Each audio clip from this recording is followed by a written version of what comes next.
Welcome to Fun Islamic Facts, where I share fun facts about Muhammad and the Quran whenever jihadis go on a killing spree. Many people lay awake at night wondering, what does Satan eat? Fortunately for them, the Prophet of Islam has the answer. According to Surah 18, verse 50 of the Quran, Satan is a Jinn, a class of supernatural beings created from fire and distinct from angels. And Muhammad told his followers exactly what Jinn eat. Sahih al-Bukhari, number 3860. Narrated Abu Huraira, that once he was in the company of the Prophet, carrying a water pot for his ablution and for cleaning his private parts. While he was following him carrying it, i.e. the pot, the Prophet said, "Who is this?"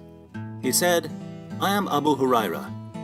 The Prophet said, "Bring me stones in order to clean my private parts, and do not bring any bones or animal dung."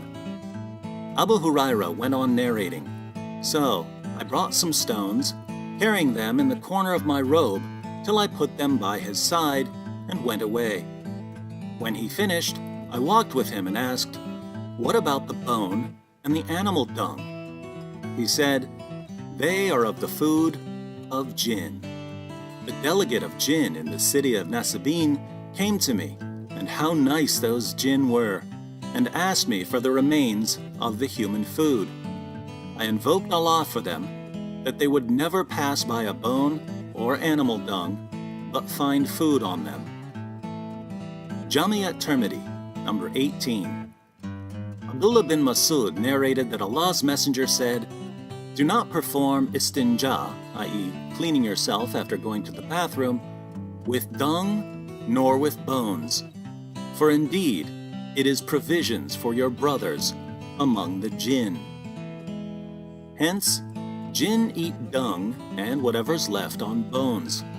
Muhammad ordered his followers not to wipe themselves with animal dung or bones so that friendly Jinn would have plenty of food. More timeless wisdom from the only prophet in history who was maniacally obsessed with human waste and bodily functions.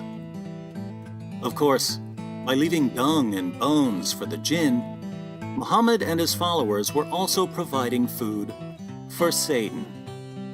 So, if you want to feed Satan, just follow the teachings of Muhammad.